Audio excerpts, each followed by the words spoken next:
we got to talk about some of the matchups in this game, good and bad. So I'll let you go first. Give me a matchup that you are confident in when it comes to the Green Bay Packers versus the San Francisco 49ers this weekend. It's interesting. I don't know that I have one that I'm like, just like, this is a win no matter what. There's a couple that I'm definitely going to be keeping an eye on from a good news side of things from Green Bay. Rashawn Gary versus Colton McKivitz is one that I'm keeping an eye on. Gary has not been super impressive this past, really in the past like 6-7 weeks. He's been fine. A few weeks ago, he had 8 pressures. He's had 1 sack in that time frame. This is a guy that they need to be a game wrecker. Going into last week, the thought process was the same of like Rashawn Gary versus Terrence Steele. That's the one that Rashawn really needs to win, and the Packers really need to find a way to win. And Gary didn't. He's had 3 pressures in the past 2 weeks, 0 sacks, and he just hasn't been quite as dominant. I feel like if they're going to get to Brock Purdy and rattle him a little bit and just, kind of make them feel their presence, it has to be Rashawn versus McKivitz. So that's one that I'm looking at. And then really the other one is right next to it is the Packers interior defensive line against the 49ers interior offensive line. We talked about Banks, obviously, but Kenny Clark, Devontae Wyatt, Carl Brooks, TJ Slayton, those guys have to be able to win on the inside. We know that the trend's probably just going to shut things down on the left side. And this is not a secondary with or without Jair that can really just, win against a team that's loaded with stars like the 49ers is. They have to find a way to stop the run while keeping an extra safety back, which is no easy task against McCaffrey. And they've got to find a way to pressure from the interior on Purdy to make it so that he doesn't have the time to find all of those amazing weapons down the field. They have to win those matchups up front. That's Green Bay's like one thing that they're actually decent at. There's nothing that they're really great at, but that's the one thing that they're better at. If they can't do that up front, it could be a very long day at the office defensively for Green Bay. Well, the chat agrees with you. Brother Bob calls him Colton McGiveth. So that's definitely a matchup that should win. Gary's a very good player, even if he hasn't been playing at the elite level that you would hope for. I think that's a favorable matchup. It might be a slump buster for him against Colton McKivitz. Not a fan of that one. Maybe that was going to be my matchup to avoid, but I'll have to come up with another one here. But I will say the run game for the 49ers, very, very confident in that matchup. The Packers have had some interesting games on defense. I think 4 times they've given up over 200 yards rushing. Now, here's what I find interesting with them. Last 3 games, they've only given up 88 yards per game. They've played a mixed bag as far as rushing teams go. This is not including the Dallas game, by the way. But the final 3 games of the regular season, one of those games was against Chicago, who was second in the league in rushing with around 144 yards per game. They held them to 79 yards, if I'm not mistaken. So that was very impressive. Now, I know that a lot of Chicago's rushing comes from Justin Fields, but containing a mobile quarterback with a running back and, getting receivers downfield kind of shows you how the defense might be coming together. That being said, I think the 49ers should be able to run the ball. They should be able to run the ball with relative ease as long as they stick with it, and I don't see them getting away with it. That's an advantage for the 49ers. I feel like that is something that I'm very confident in going into this weekend. Yeah, I mean, listen, Green Bay doesn't have the talent to stick with all the playmakers that San Francisco does. And Joe Barry versus Kyle Shanahan is not a fair fight. It's mean. It's cruel. It's unusual. It should not be allowed. But what Green Bay's done these past 3 weeks is they've done the little things better. It's not anything super sexy, but it's all the important stuff. They've played much more sound defense. They've communicated better. They've stayed in their lanes. They've stayed in their gaps.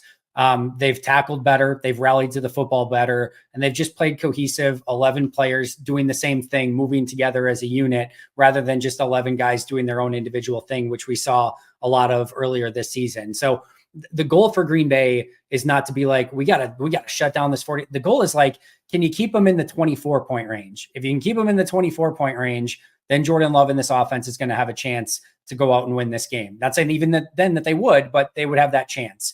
If San Francisco gets in that 38-point range, like, it's probably just good night nurse. You're going to have to try again next year. So that's the goal for this defense. It's not to be like, can we get a bunch of turnovers and limit them to 10 points? No, it's just like, can you hold them to 24, 26, somewhere in that range and give this offense a chance? But the 49ers have a multitude of matchups that they're going to be drooling over and being able to attack this Packers defense. Yeah, absolutely. I'll go flip side. A matchup that I'm not as confident in, or at least a little bit concerned about. And I would just say the bevy of weapons at the disposal of Jordan Love. You know, it's interesting. Most teams have like a guy that you key in on, or two. But when I look at what the Packers are doing, arguably your best receiver throughout the season, or at least as of late, didn't even get a catch last week. How the hell does that happen? And yet they blew the Cowboys out on the road. That tells you that Jordan Love is just literally finding the open player, and he has confidence in all of them, as he should. They're all relatively good. They're all young. They all bring a good skill set to the game. And so, because you can't key in on just one guy or two guys, you really have to guard everybody at all times. And Jordan Love will go through his progressions and find them. He also can make all the throws. So that means vertically, horizontally, whatever is there, he will take. And so, as good as the 49ers defense is, and I'm confident in the 49ers defense, I think when you have that many people that you're confident in, it makes it very, very hard on all defenses. And it's going to stress them a little bit. And I'm curious to see, coming off of a bye week, what the game plan is and how it holds up. And can they force a mistake from Jordan Love, which you have not seen as of late? They may force him to be a little bit dink and dunk and not be able to go over the top, but he can do that. And we've seen Matthew Stafford and Cousins and some of these other guys be able to do that for a full game and get away with it. Joe Burrow's another one. So if he can play mistake-free football and just continue to find the open man, because this is the NFL, there will be somebody open. If he can find them routinely, it can get interesting. So I would say that is a matchup that I'm looking forward to. A little concerned, but looking forward to. What is a matchup that concerns you a little bit? Yeah, I've got a As a couple Packer just really fan? quick on what you Yeah. were mentioning. There's no perfect defense in the NFL, right? Like you're saying, like Mhm. there's going to be a guy open, there's going to be a vulnerability. What Jordan and this Packers offense have been so good at is finding that vulnerability and exploiting it over and over and over. And it can be different things. And that's where Green Bay's plethora of playmakers, they all have different things that they do really well. And they have the just very similarly, not to the same level, but San Francisco has all those different pieces that do very different things, but they do exactly what Shanahan needs them to do. It's the same, again, to a little bit of a lesser extent for Green Bay, that they have all these different tools and pieces that fit in perfectly within the offense. And whatever they need on that given play, they can do it, they find it, and Jordan Love's been exploiting it. So that's what's going to be so fun, especially against a defense as talented as the 49ers. The two that I'm watching quick are Hargrave versus Josh Myers. Josh Myers is the weak link on the Packers offensive line. Hargrave obviously has the ability when he wants to wreck any given game. And if they can get that isolated one-on-one and win that matchup, I think that, like, obviously the easiest pathway to the quarterback is right from the middle. And if they can get, they might have to bring five guys on some downs to get that isolated one-on-one. But just doing that and getting Hargrave matched up there, I think that's a matchup that Hargrave can win.